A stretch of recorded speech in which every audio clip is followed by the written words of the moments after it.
You know that feeling, right? That little shiver down your spine when someone whispers a ghost story, maybe in the school hallway. Oh, yeah, totally. Like maybe it's about a specific locker that always jams, or, that one bathroom stall everyone avoids after dark. Exactly. Those tales, they just spread like wildfire. And they stick with you. But they're not just for like a quick scare. Today, we're diving into how these playground legends can actually form the bedrock of something, well, much more complex, emotional, even surprisingly deep. It's fascinating, isn't it, how universal that experience is. These stories, we often just dismiss them, right? Kids' stuff. But they're actually incredibly potent cultural things. Artifacts, yeah. They reflect our anxieties, our fears, trying to make sense of the unknown, especially in places we think are totally normal, like a school. Absolutely. And that cultural power is exactly why the manga and anime series, Toilet-Bound Hanako-kun, is so compelling. It takes that classic Japanese supernatural lore and it masterfully deconstructs it, rebuilds it, and uses it to explore these huge themes: identity, regret, the power of stories themselves. Yeah, it's not just a ghost story, it's a story out stories, fundamentally. It uses folklore almost as a meta-commentary on how narratives shape our perception of reality, even the supernatural kind. So our mission today, our deep dive, is to uncover those traditional roots of Hanako-kun. We'll reveal the intricate metaphysical system it creates. The rules of its world, basically. Exactly. Show you how folklore becomes like a weapon in the narrative, and highlight the really profound ways these ghost stories shape the characters. Get ready, because we're going to see how a simple school ghost story turns into this deep commentary on reality. Sounds good. Where should we start? Let's start right at the roots, those playground whispers, tracing them back. Because its central figure, Hanako-kun, is, well, a pretty clever twist on one of Japan's most famous urban legends, Toilet no Hanako-san, Hanako of the toilet. Yes, Hanako-san. She's like the quintessential modern school ghost story. Got huge in the 80s, apparently. Became this dark rite of passage for kids. And the legend itself is pretty specific, isn't it? Usually a young girl, bobbed hair. Red suspender skirt, yep. Haunting the third stall in the girls' room, often on the third floor. There's a whole ritual. Right, you knock 3 times and you ask Hanako-san, are you there? And if she is there, you get this quiet reply, yes, I am, which usually doesn't lead anywhere good. No kidding. What happens? Like a bloody hand appears. That's one version. Or you get dragged into the toilet itself, or even taken straight to hell. Pretty terrifying outcomes. Definitely not something you want to try lightly. And what's interesting is how her backstory isn't fixed, right? It changes. Exactly. Sometimes she's a victim from World War II, sometimes murdered, sometimes tragically a suicide due to bullying. It really shows how the legend adapts, reflecting whatever society is worrying about at the time. That adaptability is key, you mentioned. Yeah. And this duality she has, pitiable victim versus scary monster. Yeah, that's fascinating. In Yamagata Prefecture, there's a version where Hanako-san is this huge 3-meter, 3-headed lizard that just uses a girl's voice to lure people in. Whoa. Okay, that's different. Right. So this tension, is she someone to pity or something truly monstrous? That's super important for how Hanako-kun later plays with the legend. Okay, so Hanako-san is the cornerstone, but the series pulls in more. Right? Yeah. This idea of the 7 school mysteries, the Gaku no Nanafushigi, that concept's older than just modern schools, isn't it? Oh, way older. The whole 7 mysteries or Nanafushigi thing goes back to medieval Japan, maybe even the 14th century. Originally, it wasn't schools. It was weird stuff happening at temples or famous landmarks. And the number 7 itself has meaning. Yeah, 7 often has mystical significance to Japanese culture, so listing 7 mysteries gives the whole thing this air of ancient authority, of something profound and weird going on. And then later, that tradition got adapted for schools, creating these local myths. Exactly, like mini mythologies for each school. And Hanako-kun just nails this. It features those classic tropes, the haunted music room with the piano playing itself. The staircase, where the number of steps changes when you go up versus down. Moving eyes and portraits, Beethoven's always a popular one. The walking statue of Ninomiya Kinjiro. And of course, there's always a haunted bathroom stall. Which, in the series, becomes Hanako-kun's domain. It taps right into these really ingrained cultural ideas. Absolutely. But it doesn't stop at just school ghosts. The series brings in a whole pantheon of yukai from broader Japanese folklore, too. Like fox spirits, kitsune. I always thought they were kind of like good luck charms. While some are, the Zenko, the good foxes, they're often seen as messengers for Inari, the god of rice and sake, benevolent. But then you've got the Yako, or no Gitsune, the wild foxes. Ah, the tricky ones. Exactly. They're mischievous, sometimes dangerous shapeshifters, known for trickery, illusions, even possession. And in Hanako-kun, you see this duality perfectly with mystery number 2, Yako. She starts as an Inari statue, right, implying that Zenko, that benevolent connection. But then malicious rumors twist her story, turning her into this violent, scissors-wielding Yako. It directly mirrors that folklore duality. That's clever. Okay, so foxes. Yeah. You also mentioned the earth spider, Tsuchigumo. That one sounded like it had a really complex history. Oh, it does. It's fascinating and kind of dark, actually. The term Tsuchigumo probably came from Tsuchigomori, which means those who hide in the earth. Yeah.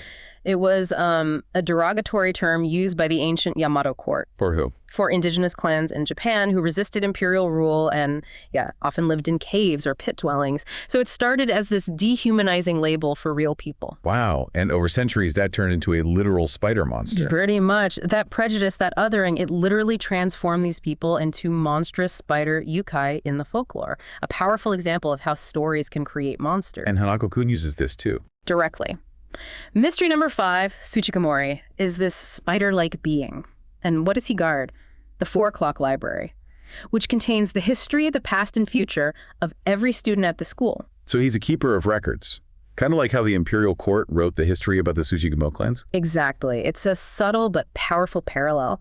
And the fact that he was Hanako's human teacher, Amani's teacher, adds this whole other layer of him being a witness to history, to forgotten or altered stories right there within the school. Okay, one more example, those little pink bunny things, the maka. They seem cute, but they can get scary. What's their deal? Right, the maka. Their origin is likely in the Tarkari Murk, which are actually quite sad. They're often said to be the spirits of infants who died tragically in neglect, maybe murder, and their spirits then inhabit an owl. Oh, wow. That's, poignant. It is, and like Hanako-san, the Totaramuk has that duality, pitiable, innocent victim, but potentially vengeful because of the injustice.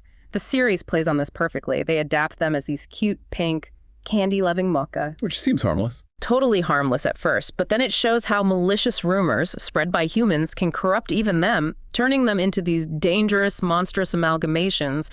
It's a direct commentary on how innocence can be twisted by false stories. So, okay, the series is clearly soaked in all this folklore, but it also sets up its own rules, right? A unique system for how the supernatural works in Komomi Academy. What's the absolute core rule? The single most crucial rule, the bedrock of everything, is this.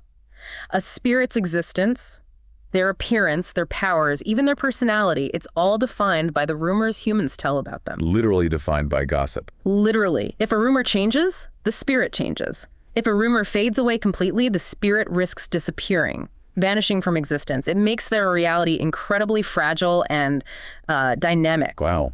That creates, well, it sounds like it creates both a kind of ecosystem where they need humans, but also a huge potential for conflict. Absolutely spot on. On one hand, supernaturals need human belief, human stories to maintain their form and power. It's symbiotic. But then you get the antagonist, Tsukasa. Hanako's twin brother. Right. And he weaponizes this system. He controls the school's broadcasting club and uses it to spread new, twisted, often violent rumors about the existing spirits. So he actively corrupts their stories. Exactly. He makes benign spirits, dangerous, peaceful places terrifying. His actions directly attack the very fabric of their existence, which means Hanako and Nina's job isn't just fighting monsters. They have to be like narrative correctors, fixing the stories. Precisely. They have to work to restore the original, safer rumors, or at least manage the dangerous new ones. It's a brilliant metaphor for how folklore actually evolves in the real world, constantly retold, reshaped, sometimes weaponized. Okay, so rumors of power, but there's also a hierarchy, right? Especially with the 7 mysteries. They're not just random, powerful ghosts. No, they have a specific job. They work on behalf of God, as the series puts it, to maintain the balance between the near shore, that's our world, the living world, and the far shore, the afterlife. So they're guardians. Guardians of the boundary. It gives their roles this cosmic significance, way beyond just haunting a school. And Hanako-kun, as mystery number 7, is their leader. And what's really cool is how diverse they are. They're not all ghosts. Not at all. That really broadens the world. You've got Hanako-kun, who is a ghost, a yurei, but then mystery number 6, the Reaper, an immortal demon. Shikamori, number 5, the spider yukai we talked about. Yako, number 2, an Inari fox statue brought to life by belief. Shijima-san, number 4, is fascinating. She's an artificial supernatural literally created from paintings based on someone's memories and desires. Whoa. Then Mitsuba, number 3, he's a composite, part human soul fragment, part other supernatural stuff. And number 1, the 3 clock keepers are actually a collective, 2 supernaturals and 1 living human working together. That variety makes the supernatural world feel so much richer than just, spooky ghosts and sheets. Definitely. And each of these mysteries has their own turf, right? A boundary. Yeah, these special zones within the school, like the Misaki Stairs for Yako or Tsuchigomori's 4 o'clock library, places where their power is like absolute. Right. But their power isn't just floating around free. It's anchored, tied to something really specific. Their Yorishiro. Okay, explain Yorishiro. That sounds important. It is. It's another brilliant adaptation from real-world Shinto practice. Traditionally, a Yorishiro is an object. Could be a tree, a rock, anything that attracts kami, spirits, for worship. It acts as a vessel. And in the series. In Hanako-kun, a mystery's Yorishiro is their most cherished possession from their life or from their time as a supernatural. It's the thing that anchors them to the near shore, our world. And crucially, it contains their most powerful, often most painful or important memories. Like Tsuchigomori's moon rock that Amane gave him. Exactly. Or Yako's scissors, which belonged to Misaki, the teacher she loved. These objects are deeply personal, loaded with emotional weight. So, destroying a Yorishiro must be a massive deal. It takes away their power, removes them as a mystery. Nina can do this, right? But It's not just like breaking a magic wand. Not at all. That's the genius of it. To destroy the Yorishiro, Nini has to physically touch it, and when she does, she experiences the spirit's memory associated with it, usually their deepest regret or most cherished moment. So she has to feel their pain, basically. She has to confront their emotional core. It forces this act of profound empathy. Suddenly, dealing with a monster isn't about just defeating it. It's about understanding its history, its sorrow. It makes the whole process about healing and connection, not just destruction. It totally subverts the typical exorcist story. Okay, this is all tying together. Let's talk about how this folklore, these rules, actually drive the story, the plot, the conflict, and especially the subversions. The biggest one, obviously, is Hanako-kun himself. We talked about Hanako-san being a girl, making the main character a boy.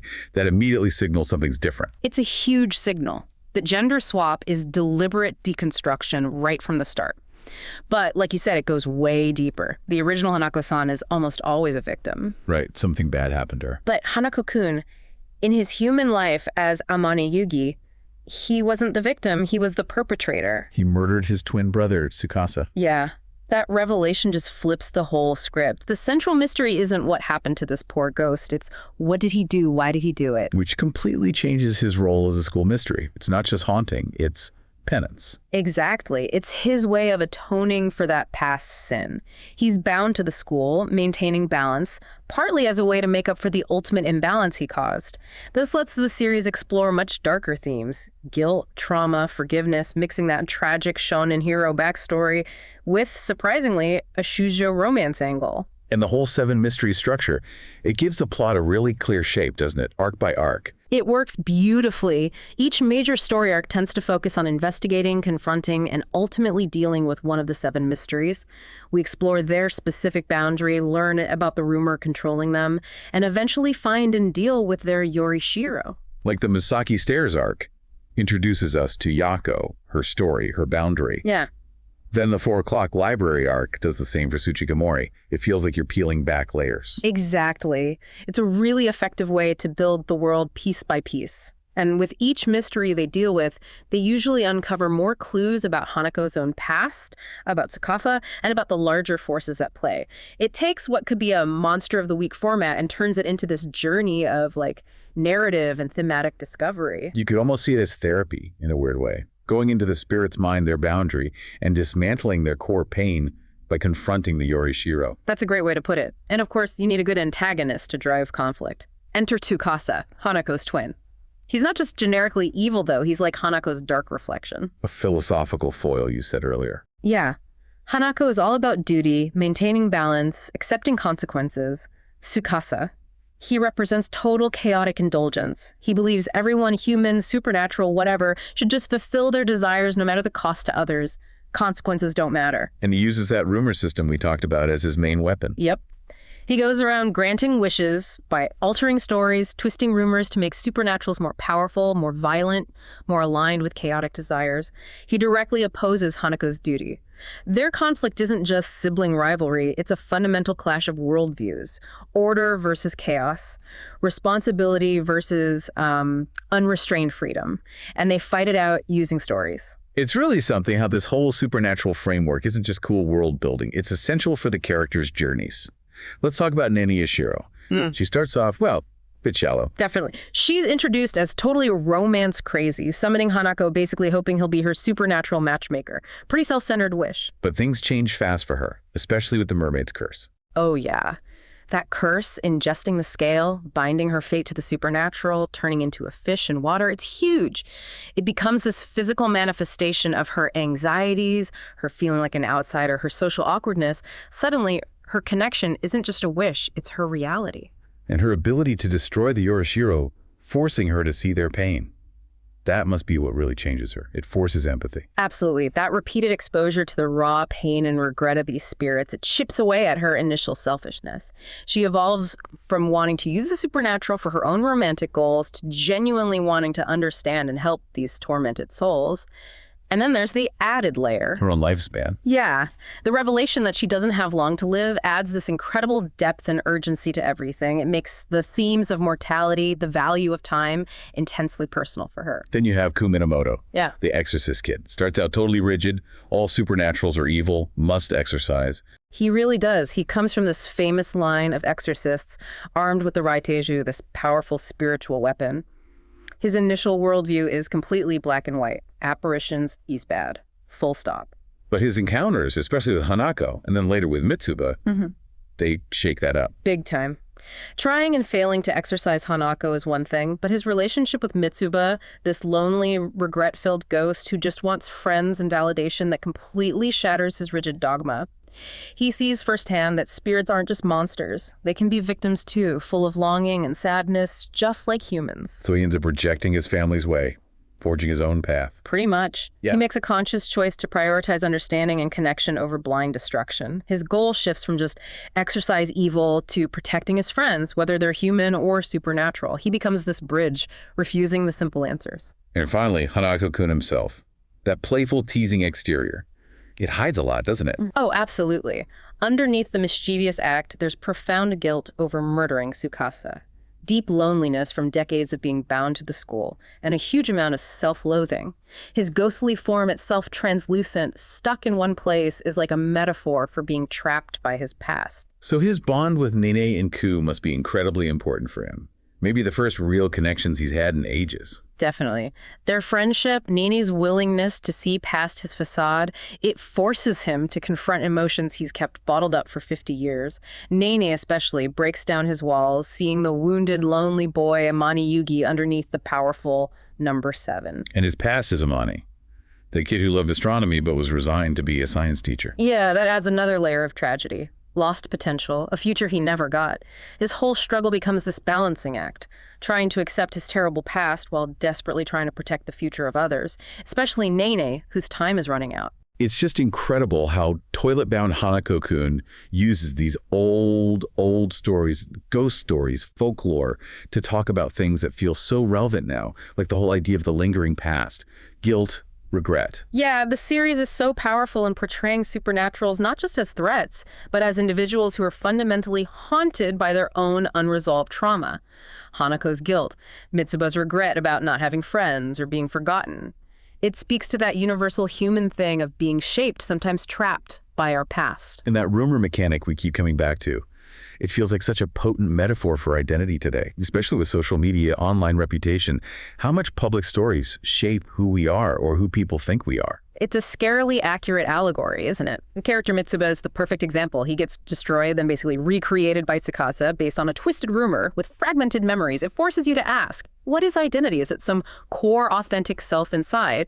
Or is it just the sum of your memories and how others see you?